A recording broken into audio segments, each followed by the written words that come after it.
Right now, let's turn our attention to Russia. And Moscow is accusing the UK of Russophobic hysteria after the Foreign Secretary Boris Johnson said Russia was involved in the bombing of an aid convoy in Aleppo in Syria. He also suggested people should hold demonstrations outside the Russian embassy in London and says Russia should be investigated for war crimes. I must say bluntly to the House that if Russia continues in its current path, then I believe that great country is in danger of becoming a pariah nation. And if President Putin's strategy is to restore the greatness and the glory of Russia, then I believe he risks seeing his ambition turn to ashes in the face of international contempt for what is happening in Syria.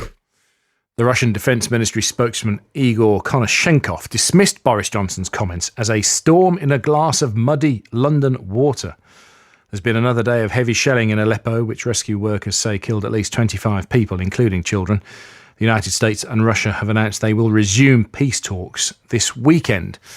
Let's discuss this with Dr. Marcus Papadopoulos, who's an editor of the magazine Politics First, who specialises in Russia, and Dr. Haytham Alamwi, who supports the opposition and works with Syrians living in Manchester. Dr. Papadopoulos, can I come to you first of all? And can you give us a Russian perspective on Britain at the moment and on Boris Johnson and on those comments and what's being said in Russia about the British view of what's happening in Syria?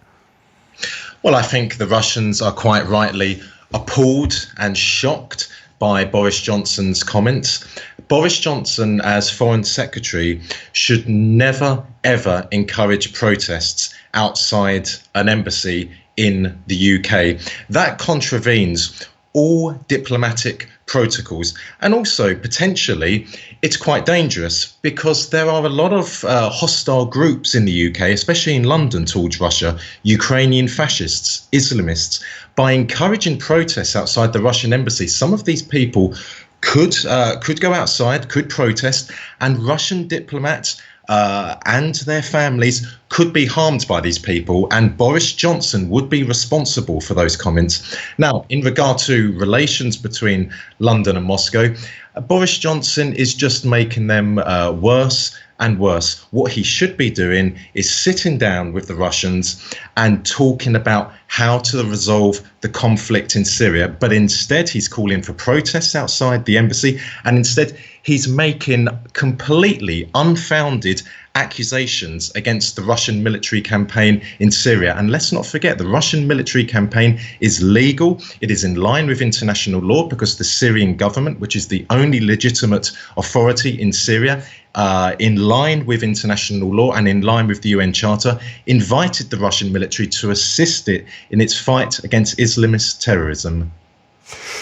That's interesting. How does that, what you've said there, sit with what Igor Konashenkov said, where he said there were no Russian planes in the area of the aid convoy to Aleppo? That is a fact. But it has to be. There have to be Russian planes, don't there? Because they're the only planes in those skies there, aren't there?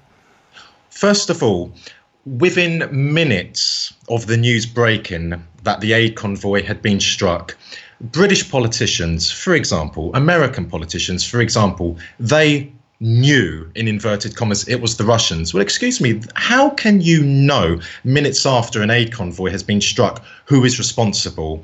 First of all, the British and the Americans were saying it was a strike carried out by a Russian Air Force plane, and then they changed the story. It was a Russian helicopter. To this date, they still have not produced any evidence. The people they are relying on for evidence of so-called Russian crimes in Aleppo and elsewhere in Syria are the white helmets. Well, officially, the white helmets project themselves as rescue workers.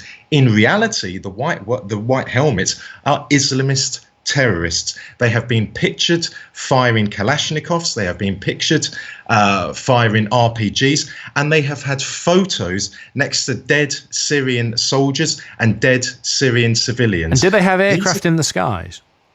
Of course the Russians have aircraft in the sky. Sorry, no, the white helmets you were talking about. The white helmets. No, the white helmets don't, but the white helmets were some of the people. So who does? I suppose that's what I'm asking you, is who's got aircraft in the skies? Is it only Russian forces who are backing Syrian forces? The Russian military is the most important foreign military in Syria, which is tackling not just ISIS, not just al-Nusra, but also the so-called Free Syrian Army. And the Free Syrian Army is not a uniformed army; it is a mosaic of different Islamist terrorist groups. So given what you've just told me, it's very difficult to deny that it was a Russian aircraft, isn't it? If you're saying that they're the foremost presence in the sky, and that we know that definitely a missile came from the sky and struck an aid convoy. That aid convoy could have been struck by terrorists themselves in order to blame it on the Russians. That wouldn't be unheard of in history. We saw the same during the Bosnian Civil War in Sarajevo, and that's been confirmed by senior UN officers when Bosnian Muslim forces killed their own people and then blamed it on the Bosnian Serbs. That, as I said, that has been confirmed by senior UN officers, and we have to consider the possibility that happened with the aid convoy. But nonetheless, if the British and the Americans know it was the Russians who were responsible for this terrible tragedy, where's the evidence? Dr. Haytham Al-Amri, so let me talk to you. We said at the introduction you're working with Syrians who are living in Manchester. What's been their reaction to Boris Johnson calling for demonstrations outside the Russian embassy? Is that going to help at all? Good evening. We listened yesterday for about 3 hours to the debate in the parliament about the Russian aggression in Aleppo. And a few solutions have been suggested by many MPs to the foreign minister. Unfortunately, when Mr. Johnson started his talk, he dismissed those suggestions one by one, considering them as difficult or impractical. And he left us with a call to demonstrate in front of the Russian embassy in London. Actually, I expect such a call from human rights organizations or political activists, but not from a foreign minister of a great country like the UK. I'm sure that Putin is shivering now in his palace from this call to demonstration. I can hear the sarcasm in your voice. Let me ask you, what could Britain and America best be doing at the moment then? I mean, we know that peace talks are resuming between the Americans and the Russians at the weekend.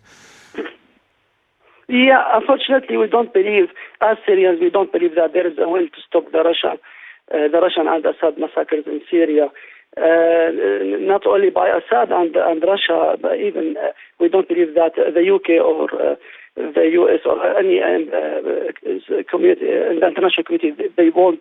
They have the will to stop that. But anyway, they have a lot to do in Syria. We always start by asking the UK government to drop aid on the areas that are besieged by the Assad regime.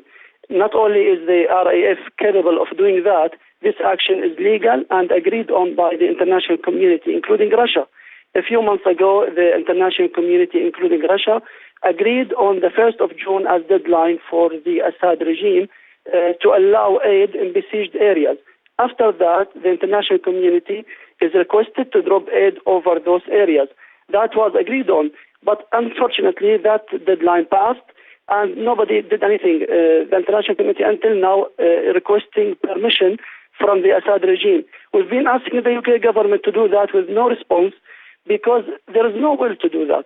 And we're also asking now for a policy under the title Name and Shame, which means to track all jet fighters which hitting civilians, and that track should be publicly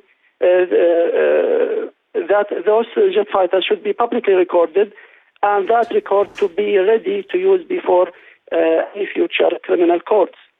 Thank you very much for your thoughts tonight. Thank you, Dr. Haytham Al-Amri, who supports the opposition, works with Syrians living in Manchester, and Managing Director of the Rethink Rebuild Society, which is an advocacy group for Syrians based here in Manchester. And before that, Dr. Marcus Papadopoulos, an editor of the magazine Politics First, who specialises in Russia.